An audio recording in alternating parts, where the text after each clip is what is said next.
क्या कभी आपके साथ ऐसा हुआ है कि आपको समझ ही नहीं आता अब मैं क्या करूं, किस रास्ते पर जाऊं, किस मनुष्य पर भरोसा करूं, कौन सा डिसीजन सही है। कभी कभी हमारी प्रॉब्लम ये नहीं होती कि हमारे पास रास्ता नहीं है, हमारी प्रॉब्लम ये होती है कि हम परमेश्वर से रास्ता पूछने से पहले खुद चल पड़ते हैं। हम चाहते हैं कि परमेश्वर हमारे प्लान्स को ब्लेस करे, लेकिन हम ये नहीं पूछते कि क्या हमारे प्लान्स परमेश्वर की इच्छा में है। आज का ये संडे मैसेज आपके लिए है, क्योंकि शायद आज आपको किसी बड़ी चीज़ की ज़रूरत नहीं है। शायद आपको सिर्फ ये जानने की ज़रूरत है कि मुझे अगला कदम कैसे उठाना है। तो बाइबल में हमें नीति वचन की किताब 3 अध्याय उसका 5 और 6 आयत में क्या सिखाता है। जब हम परमेश्वर के वचन में पढ़ते हैं, अपने संपूर्ण मन से यहोवा पर भरोसा रखना और अपनी समझ का सहारा ना लेना, अपनी सारी चाल चलन में उसी को स्मरण करना और वह तेरे लिए सीधा मार्ग निकालेगा। तो ध्यान दीजिए, बाइबल ये नहीं कहती कि तुम्हें हर चीज़ पहले से समझ आ जाएगी। ये कहती है trust him, remember him and he will direct you path. हर चीज़ समझ आने का इंतज़ार मत करो। हम अक्सर कहते हैं जब मुझे समझ आएगा तब मैं आगे बढ़ूंगा, लेकिन फेथ का मतलब यही तो है कि जब पूरा रास्ता दिखाई नहीं दे रहा तब भी परमेश्वर पर भरोसा करके हमें अगला कदम उठाना है। अब्राहम को देखिए, परमेश्वर ने उसे बुलाया और कहा कि अपने देश और अपने घर से निकल। अब सोचिए, अगर अब्राहम कहता पहले मुझे पूरी लोकेशन बताइए, कितने साल लगेंगे, वहाँ क्या मिलेगा, मेरे फ्यूचर का पूरा प्लान दिखाइए, तो शायद वह कभी नहीं निकलता।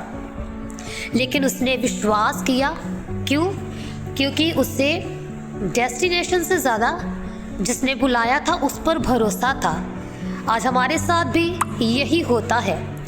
हम परमेश्वर से कहते हैं प्रभु मुझे पूरा फ्यूचर दिखा दीजिए, लेकिन परमेश्वर शायद कह रहे होते हैं मैं तुम्हें पूरा रास्ता नहीं, सिर्फ अगला कदम दिखा रहा हूँ, क्या तुम मेरे साथ चलोगे? तो लाइफ में हर डिसीजन अकेले मत लो। एक बहुत सिंपल एग्जाम्पल सोचिए, अगर कोई व्यक्ति किसी अनजान शहर में जा रहा है और उसके पास उस जगह का मैप नहीं है, तो वह क्या करेगा? वह किसी ऐसे व्यक्ति के साथ चलेगा जो उस जगह को जानता है। हमारी लाइफ भी ऐसी ही है। हम फ्यूचर नहीं जानते, परमेश्वर फ्यूचर के बारे में जानते हैं। इसलिए हर बड़े डिसीजन से पहले प्रार्थना करें। जॉब हो, रिलेशनशिप हो, बिजनेस हो, मैरिज हो, फैमिली का डिसीज़न हो, या कोई ऐसा रास्ता जहां आपको समझ नहीं आ रहा कि क्या सही है, तो पहले रुकिए, prayer, wait, read the word, then move. क्योंकि कभी कभी हमारी सबसे बड़ी गलती गलत रास्ता चुनना नहीं होता, बल्कि परमेश्वर से पूछे बिना रास्ता चुन लेना होता है। लेकिन अगर परमेश्वर उत्तर ना करे तो अब यहाँ एक बहुत इम्पॉर्टेंट बात है। कई लोग कहते हैं कि मैंने प्रार्थना की लेकिन उत्तर नहीं मिला, तो क्या करें? क्या परमेश्वर ने आपको छोड़ दिया? नहीं, कभी कभी साइलेंस भी प्रिपरेशन होती है। बाइबल में डेविड ने भी ऐसे मोमेंट देखे जब उसे लगा कि परमेश्वर दूर है, लेकिन उसने परमेश्वर को छोड़ नहीं दिया। यही हमें सीखना है। जब उत्तर जल्दी मिले ट्रस्ट हिम, जब उत्तर देर से मिले स्टिल ट्रस्ट हिम, जब उत्तर आपकी इच्छा के अनुसार ना मिले तब भी ट्रस्ट हिम, क्योंकि परमेश्वर केवल हमारी इच्छा पूरी करने वाला नहीं है, वह हमारा फादर है। और एक अच्छा पिता हर बार बच्चे को वही चीज़ नहीं देता जो बच्चा मांगता है, क्योंकि पिता जानता है कि बच्चे के लिए वास्तव में क्या अच्छा है। तो हमें चलना कैसे है?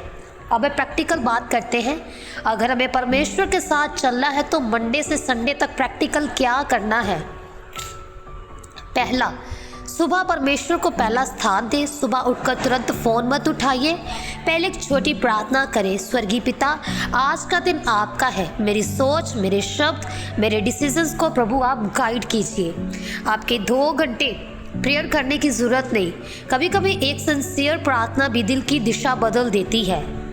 दूसरा, रोज़ बाइबल पढ़िए। बाइबल केवल संडे की किताब नहीं है, ये डेली डायरेक्शन है। अगर आप रोज़ थोड़ी सी भी स्क्रिप्चर पढ़ते हैं तो धीरे धीरे आपकी थिंकिंग बदलती है, और जब थिंकिंग बदलती है तो डिसीजन बदलते हैं, और जब डिसीजन बदलते हैं तो लाइफ की डायरेक्शन बदलने लगती है। तीसरा, हर भावना पर तुरंत एक्शन मत ले। ये बहुत ज़रूरी है। कभी हम एंग्री होते हैं और तुरंत मैसेज कर देते हैं, कभी हर्ट होते हैं और रिलेशनशिप तोड़ देते हैं, कभी किसी को देखकर जेलस होते हैं और अगर गलत डिसीजन ले लेते हैं। लेकिन बाइबल हमें सेल्फ कंट्रोल करना सिखाती है। इसलिए जब इमोशन बहुत स्ट्रॉन्ग हो, फिर प्रेयर, फिर थिंक, फिर स्पीक, क्योंकि हर फीलिंग को फॉलो करना विजडम नहीं है।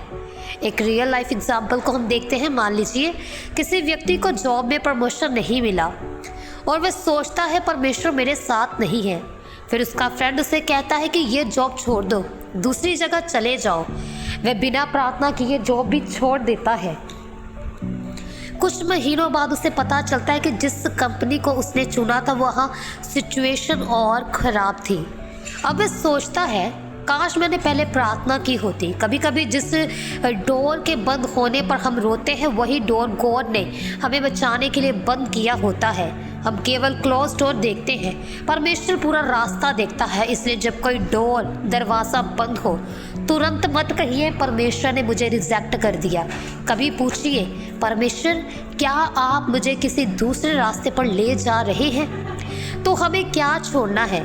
अगर हमें परमेश्वर के साथ चलना है तो कुछ चीज़ें छोड़नी भी पड़ेंगी। ओवर थिंकिंग छोड़ना पड़ेगा। हर चीज़ का आंसर आज ही चाहिए ये ज़रूरी नहीं।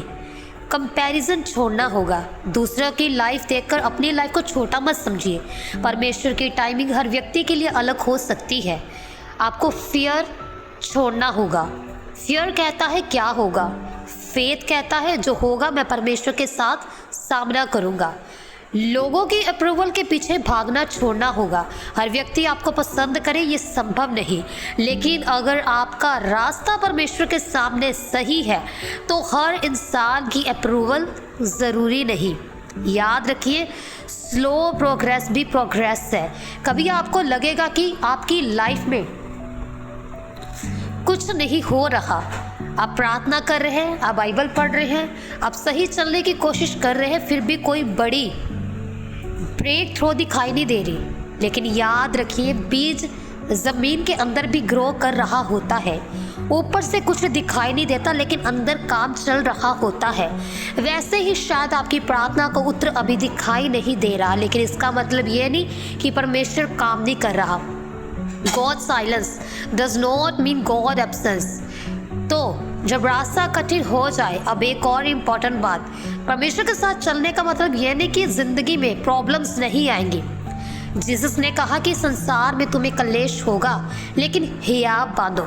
यानी क्रिश्चियन लाइफ कोई ऐसी लाइफ नहीं है जहाँ कोई प्रॉब्लम नहीं होगी। डिफरेंस ये है कि पहले हम प्रॉब्लम में अकेले होते थे, अब प्रॉब्लम में हमारे साथ प्रभु यीशु मसीह है। स्टॉर्म आएगा लेकिन बॉट में जीसस हो तो होप रहती है।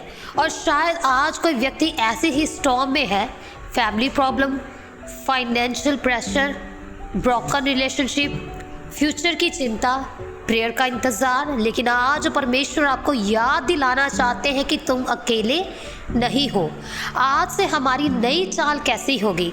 आज इस मैसेज के बाद सिर्फ इमोशनल होकर वीडियो बंद मत करना, कुछ प्रैक्टिकल चेंज लेकर जाना। आज से आप अपने जीवन में इन बातों को सही दिशा में लेकर चलिए। पहला, कोई बड़ा डिसीजन बिना प्रार्थना के नहीं। दूसरा, रोज़ थोड़ा बाइबल पढ़ना। तीसरा, हर इमोशन पर तुरंत रिएक्शन नहीं। चौथा, कंपैरिजन कम करना। पांचवा, परमेश्वर के टाइमिंग पर भरोसा रखना। और सबसे इम्पोर्टेंट, छठवां, जब रास्ता समझ ना आए तब भी परमेश्वर का हाथ मत छोड़ना, क्योंकि हो सकता है आपको रास्ता दिखाई ना दे लेकिन रास्ता दिखाने वाला आपके साथ हो। मेरे प्रिय भाई बहनों, हो सकता है आज आप अपनी लाइफ के उस पॉइंट पर हो जहां आप कह रहे हो मुझे नहीं पता आगे क्या होगा। तो मैं आपको ये कहना चाहती हूँ कि आपको पूरी लाइफ का उत्तर आज नहीं चाहिए। आपको सिर्फ आज का अगला सही कदम चाहिए। आज प्रार्थना कीजिए, आज परमेश्वर के वचन को पढ़िए, आज सही फैसला लीजिए, आज किसी को फॉरगिव कीजिए, आज किसी गलत आदत से दूर होने का फैसला कीजिए, आज परमेश्वर को फिर से फर्स्ट प्लेस दीजिए, क्योंकि बड़ी स्पिरिचुअल जर्नी भी एक छोटे कदम से शुरू होती है। तो आइए हम प्रार्थना करते हैं। हे प्रभु यीशु स्वर्गीय पिता, हम मानते हैं कि कई बार हम अपनी समझ के सहारे चलने लगते हैं। हम फ्यूचर को कंट्रोल करना चाहते हैं और जब चीज़ें हमारी इच्छा के अनुसार नहीं होती तो हम डर जाते हैं। स्वर्गीय पिता, आप हमको सिखाइए कि हम पूरी तरह आप पर भरोसा करें। जब रास्ता साफ दिखाई ना दे तब भी हमें विश्वास दे। जब प्रार्थना का उत्तर देर से मिले तब भी पेशेंस दे। जब कोई दरवाज़ा बंद हो तब हमें समझ दे कि आप हमें कहाँ ले जा रहे हैं। हमारी सोच को बदले, हमारे डिसीजन को गाइड करें, हमारे वर्ड्स को कंट्रोल करें और हमें ऐसा जीवन जीना सिखाएं प्रभु जो आपको पसंद हो। स्वर्गीय पिता, हमारे परिवारों को संभालिए, हमारे आने वाले कल को आपके हाथ में सौंपते हैं। स्वर्गीय पिता, आज से हम अपनी ज़िंदगी अकेले नहीं चलाना चाहते। हम चाहते हैं कि हर कदम पर आप हमारे साथ चलें और हमें सही मार्ग दिखाएं। इन जीसस नेम ऑफ आमीन। अगर आज का मैसेज आपके दिल से जुड़ा है तो इसे केवल सुनकर मत जाइए, आज एक डिसीजन लेकर जाइए। मैं अपनी लाइफ अपनी समझ से नहीं बल्कि परमेश्वर की गाइडेंस में चलाऊंगा। और अगर आपके मन में भी कभी ये सवाल आया है कि मैं प्रेयर करता हूँ लेकिन मुझे समझ कैसे आए कि परमेश्वर मुझे क्या बताना चाहते हैं, तो अगला मैसेज आपके लिए बहुत इम्पोर्टेंट होने वाला है, क्योंकि हम बात करेंगे कि परमेश्वर की आवाज़ और अपनी आवाज़ में फ़र्क कैसे पहचाने। इसलिए बिलीवर्स फैमिली मारानाथा के साथ जुड़े रहिए और अगली वीडियो को ज़रूर देखिए। याद रखिए, रास्ता हमेशा दिखाई नहीं देता लेकिन रास्ता दिखाने वाला हमेशा हमारे साथ होता है। God bless you. परमेश्वर आप सबको इन वचनों के द्वारा आशीष दे। सबको मारानाथा।